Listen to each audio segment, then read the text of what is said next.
Hi friends, good morning. Welcome to Fatima channel. எல்லாரும் எப்படி இருக்கிறீங்க? கண்டிப்பாக நீங்கள் எல்லாருமே நல்லா இருக்கணும். எனக்கு ரொம்ப உடம்பு ரொம்ப முடியல. ஆனால் காத்தால ஏச்ச உடனே ஃபஸ்ட்டு தைராய்டு மாத்திரை போட்டால் தான் என்னால் மேற்கொண்டு எந்த வேலையும் செய்ய முடியும். தைராய்டு மாத்திரை போட்டுட்டு ஒரு 10 மினிட்ஸ் இல்லைன்னா ½ அன் ஹவர் கிட்ட டீ காஃபியெல்லாம் எதுவுமே எடுத்துக்கக்கூடாது. தைராய்டு மாத்திரையில் அந்த ஒரு யூஸ்ஃபுல்லான விஷயம் இருக்குது. சில பேர் தைராய்டு மாத்திரை போட்டோன்னே டக்குன்னு உட்காந்து காஃபி குடிக்கிறாங்க. கண்டிப்பாக அப்படிலாம் குடிக்கக்கூடாது.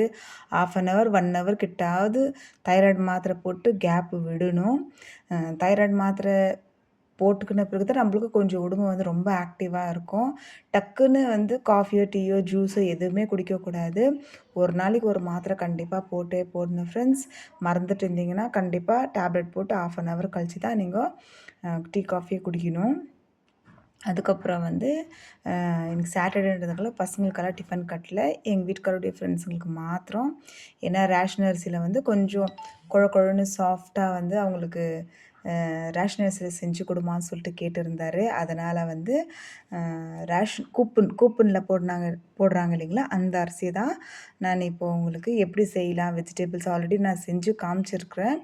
இப்போ திரும்ப அவருக்கு வேணுன்றதுக்காக இந்த வீடியோ நான் ஷூட் பண்ணி உங்கள்கிட்ட நான் ஷேர் பண்ணியிருக்கிறேன். குக்கர் வச்சுட்டு குக்கரில் எண்ணெய் ஊற்றிட்டு பட்டை, லவங்கம், ஏலக்காய் எல்லாமே ஆல்ரெடி ஸ்பைசஸ் ஐட்டம் எல்லாமே போட்டால் தான் கொஞ்சம் டேஸ்ட் ரொம்பவே நல்லாயிருக்கும். நம்ம ஸ்பைசஸ் போடுற தொட்டு கண்டிப்பாக நல்ல ஜீரண சக்தி நல்லாவே கிடைக்கும். உடம்புக்கு தேவையான சக்தி எல்லாமே அந்த ஏலக்காயில், பட்டையில் கண்டிப்பாக சுகர் பேஷண்ட்டுங்களுக்கு அதில் யூஸ்ஃபுல்லான விஷயந்தான் இருக்குது. ஒன்றும் பயப்பட வேண்டிய அவசியம் கிடையாது. ஜாஸ்தி சேர்த்துக்கணும் உடம்பு கெட்டது தான். ஆனால் லைட்டாக போட்டு நம்ம சமைச்சு கண்டிப்பாக சாப்பிட்லாம். அதுக்கப்புறம் வெங்காயம் தேவையான அளவு ஒரு 100 கிராம் எண்ணெய் ஊற்றினா கூட நம்மளுக்கு ஒரு ரெண்டு வெங்காயம். ஏன்னா அவருக்கு மட்டும் தான் செய்கிற தொட்டு நல்லா வெங்காயம் வதங்கின பிறகு அது கூட நம்ம ஒரு ஸ்பூன் இஞ்சி பூண்டு பேஸ்ட்டு இதில் போட்டுக்கலாம். கொஞ்சம் வீடெல்லாம் ஃபுல்லாக க்ளீன் பண்ண வேண்டியது. கண்டிப்பாக இந்த வீடியோவில் நீங்கள் கண்டிப்பாக பார்க்குவீங்க. அதனால தான் உங்களுக்கு நான் சொல்கிறேன், என்னுடைய வீடியோ கொஞ்சம் யூஸ்ஃபுல்லான வீடியோ தான் இருக்கும். எதுவுமே போர் அடிக்கிற வீடியோவாக கண்டிப்பாக இருக்கவே இருக்காது. காத்தாலையிலேருந்து சாயந்தரம் வரைக்கும் நான் என்ன வேலை செய்கிறேனோ கண்டிப்பாக அதுதான் நான் உங்கள்கிட்ட ஷேர் பண்ணுறேன். 2 டேஸ் வீடியோ இருந்தால் கண்டிப்பாக இது 2 டேஸ் வீடியோன்னு சொல்லிவிடுவேன். 1 டே வீடியோனால் கண்டிப்பாக இது 1 டே வீடியோ தான் சொல்லுவேன். ஏன்னா எனக்கு இதை விட்டால் வேறு வேலை கிடையாது ஃப்ரெண்ட்ஸ். கண்டிப்பாக அது மட்டும் நீங்கள் புரிஞ்சுக்கோங்க. எனக்கு வீட்டில் இருக்கிற வேலையை விட்டால் வேறு எந்த வேலையும் கிடையாது. எப்பாச்சும் தைக்கணுன்னா மிஷினில் உட்காந்து என்னோடய ட்ரெஸ்ஸஸ் எல்லாம், என்னோடய ப்ளவுஸஸ், சுடிதார்ஸ் எல்லாம் நான் தைச்சிக்குவேன். மற்றபடி எனக்கு வீட்டில் இருக்கிற வேலை தான் ஃப்ரெண்ட்ஸ். வெளியே போய் விலாக் போடணுன்னா அது கொஞ்சம் நாள் ஆகும் ஃப்ரெண்ட்ஸ். கண்டிப்பாக நான் வெளியெல்லாம் அவ்வளோவா போகிறது கிடையாது. போனால் கோவிலுக்கு தான். கண்டிப்பாக இந்த வாட்டி வேளாங்கண்ணிக்கு போகலான்னு இருக்கிறோம். கண்டிப்பாக நான் உங்கள்கிட்ட அந்த வீடியோவை நான் ஷேர் பண்ணிக்கிறேன். இப்போ தக்காளி போட்டு வதங்கின பிறகு கொஞ்சம் மொச்சக்காய் போட்டால் ரொம்ப டேஸ்ட்டாக இருக்கும் ரேஷன் அரிசி ரைஸில். அதனால் மொச்சக்காவும் நான் ஆட் பண்ணிக்கிறேன்.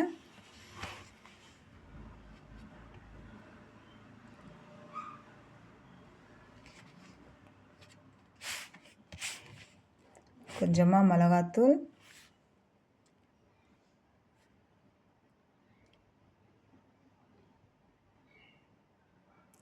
கொஞ்சமாக ஃபஸ்ட்டு மஞ்சாத்தூள் போட்டேன். அதுக்கப்புறம் மிளகாத்தூள் போட்டிருக்கிறேன்.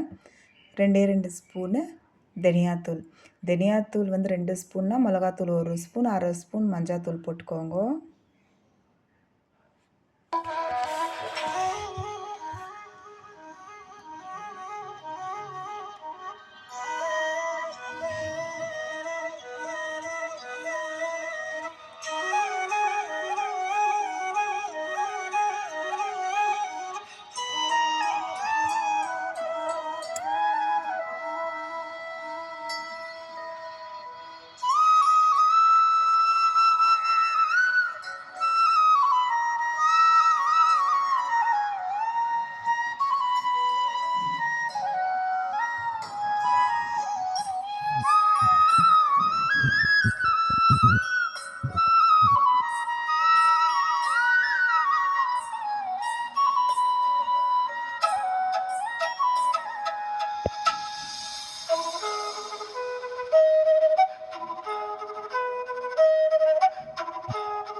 இது வந்து கற்றாழை.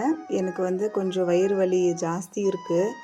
அதனால் வந்து கொஞ்சம் கற்றாழை நல்லா 7 வாட்டி இல்லை 8 வாட்டி நல்லா வாஷ் பண்ணிவிட்டு அது கூட வந்துட்டு மோர் மாதிரி நல்லா அடிச்சு தயிர் ஊற்றிக்கோங்க, கொஞ்சம் சிட்டிக்கு உப்பு போட்டுக்கோங்க. இது நல்லா பிளெண்ட் பண்ணிவிட்டு ஸ்ட்ரைன் பண்ணி காத்தால் வெறிய வயிற்றுல இப்போ தைராய்டு மாத்திரை போட்டு இப்போ சமையலெல்லாம் பண்ணுறதுக்கு எனக்கு ஒரு 1/2 கிட்ட ஆயிடுச்சு. டீ காஃபி நான் எடுத்துக்கல. ஸ்ட்ரைட்டாக வந்து இந்த மோர் வந்து இது வந்து 7 நாளைக்கு எடுத்துக்கிறேன் ஃப்ரெண்ட்ஸ். ஏன்னா வயிற்றுல புண்ணு இருந்துச்சுன்னா நம்மளுக்கு அடிக்கடிக்கு ஜீரணம் ஆகினே இருக்கும், ஒரு மாதிரி கஷ்டமாக இருக்கும், கை காலெல்லாம் ரொம்ப வலிக்கும். அந்த வயிற்றுல இருக்கிற புண்ணு வந்து நமக்கு நல்லா ஆகணுன்னா இந்த கற்றாழையில் கொஞ்சமாக தயிர் ஊற்றி கொஞ்சம் உப்பு போட்டு நல்லா நைஸாக அடிச்சு இது வெறிய வயிற்றுல நான் எடுத்துக்க போகிறேன். ஒன்றுமே கஷ்டமே இல்லை ஃப்ரெண்ட்ஸ், எந்த ஒரு ஸ்மெல்லும் இல்லை, ரொம்பவே நல்லா இருந்துச்சு. நான் அழகாக இதை வந்து குடித்து முடிச்சிட்டேன். அதுக்கப்புறம் வந்துட்டு எங்கள் வீட்டுக்காருக்கு வந்து நான் ஜூஸ் போட்டுருக்கிறேன். அரைநெல்லிக்காய், அது கூடவே வந்து கொஞ்சமாக சீரகம், கொஞ்சமாக வந்து மஞ்சாத்தூள் ஆட் பண்ணிக்கலாம். போதும் ஃப்ரெண்ட்ஸ், ஒரு சிட்டிக்கு தான், ரொம்ப ஜாஸ்தி போட வேண்டாம். ஏன்னா இது அவர் வந்து டெய்லி எடுத்துக்கிறாரு. வாரத்தில் ஒரு நாள் இல்லை 2 நாள் வந்து இது கூடவே வந்து கருவேப்பிலை ஆட் பண்ணி அவருக்கு நான் ஜூஸ் போட்டு கொடுத்துட்றேன் ஃப்ரெண்ட்ஸ். நான் வந்து மோர் ஊற்றி அந்த ஜூஸ் குடித்தேன். அதுக்கப்புறம் இவங்களுக்கு வந்து இந்த ஜூஸு. பசங்க ஏச்சாங்கன்னா அவங்களுக்கு வந்து ஏபிசிடி ஜூஸ் ஃப்ரெண்ட்ஸ். வெறும் இந்த மாதிரி ஜூஸ் ஐட்டம் காத்தாலையில் எடுத்துக்கினா ரொம்ப நம்மளுக்கு ஹெல்த் ரொம்பவே நல்லாயிருக்கும். இது வந்து அவங்க 3 பேருக்கும் நல்லா கொழுன்னு இருக்க பிசிபலாபாத் மாதிரி இருக்கும் ஃப்ரெண்ட்ஸ் டேஸ்ட். இதில் கொஞ்சம் புளி கரைச்சி ஊற்றினா அது ஆல்ரெடி பிசிபலாபாத் மாதிரி ரெடி ஆகிடும். அவங்கள எல்லா வேலைக்கு அனுப்பிட்ட பிறகு வீட்டில் பாருங்கள், வீடு ஃபுல்லாக இப்படி தான் இருக்குது. ஏன்னா போகும்போதோ டக்குன்னு அவங்களுக்கு என்ன வேணும் ஏது வேணும் எடுத்து அவங்கள அனுப்புகிற வேலைக்கு போதுன்னு ஆகிடுது ஃப்ரெண்ட்ஸ். இது வந்து ஃப்ரைடே வந்து மாதாக்கு வந்து சாம்பிராணி போட்டேன், அது அப்படியே இருக்குது. அது எதுவுமே டிஸ்டர்ப் பண்ண மாட்டேன். இதுக்கு மேற்கொண்டு தான் ஒவ்வொரு வேலையை செய்யணும் ஃப்ரெண்ட்ஸ். ஏன்னா எனக்கு வந்து வீடியோ சப்போர்ட் யாருமே கிடையாது. நானே தான் வீடியோ எடுத்து நானே தான் உங்களுக்கு நான் செய்கிற வேலைங்களை வந்து உங்கள்கிட்ட ஷேர் பண்ணுறேன். குக்கர் வந்து அந்த ஹோல்ஸ் இருக்குது, பிளாக்காக தருது இல்லைங்களா, அது வந்து ஓப்பன் ஆகிடுச்சு. அதை எடுத்துகிட்டு போய் கடையில் போட்டுன்னு வரணும். அதை எதிர்க்கவே வச்சுருக்கிறேன். நானும் எங்கள் வீட்டுக்காரர் உட்காந்து பேசினே காஃபி குடித்தோம். அந்த கப்பு அப்படியே இருக்குது. இப்போ உங்களுக்கு ஏன் நான் வீடியோ எப்படி காமிச்சுன்னுக்கிறேன்னா, வீடெல்லாம் க்ளீன் பண்ணிட்ட பிறகு வீடியோ எப்படி இருக்குதுன்னு சொல்லிட்டு நான் உங்களுக்கு காட்டுறேன். இங்கே வந்து எங்கள் பிரதர் இன் லா அவர் வந்து காஃபி குடித்தார், அவரும் பேசிக்கின்னு அவரும் கிளம்பியாச்சு. இப்போ எல்லாத்தையும் உங்களுக்கு நான் காட்டிட்டேன். க்ளீன் பண்ணிவிட்டு நான் திரும்ப உங்களுக்கு காட்டுறேன் பாருங்கள். எல்லாத்தையும் வந்து எடுத்து வச்சாச்சு. அதையெல்லாம் ஓரக்கட்டி எடுத்துகிட்டு வந்துட்டு இப்போ ஹாலுக்கு வந்தேன். ஹாலில் வந்து இந்த கர்டன் வந்து எல்லாமே எடுத்து போட்டுட்டு சோஃபா கவரில் வந்து ஜோயா இருக்கிற தொட்டு ஜோயா முடியெல்லாம் ரொம்ப கொட்டுது ஃப்ரெண்ட்ஸ். அதனால ஒரு நாளைக்கு ஒரு வாட்டியாவது இல்லை 2 நாளைக்கு ஒரு வாட்டியாவது சோஃபா கவரெல்லாம் சேஞ்ச் பண்ணிவிடுவேன். இல்லைன்னா பசங்க சாப்பிட்ற சாப்பாட்டில் கண்டிப்பாக அந்த முடி போய் விழுறதுக்கு சான்ஸ் இருக்குது. சோஃபா கவரு கையோடு மாற்றிடுறேன். எங்கள் ஜோயிமாக்கும் சமையல் வந்து பண்ணி ரெடியாக வச்சுட்டுக்கிறேன். மெயின் வந்து எங்கள் ஜோயிமா தான் மெயினு.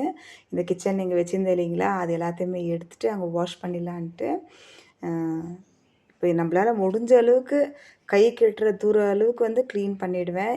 எவ்வளோ நேரம் ஆனாலும் பரவாயில்ல, க்ளீனிங் வந்து க்ளீனாக முடிச்சுடுவேன் ஃப்ரெண்ட்ஸ்.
வீடியோ முடிச்சிட்டேன் ஃப்ரெண்ட்ஸ். Thank you.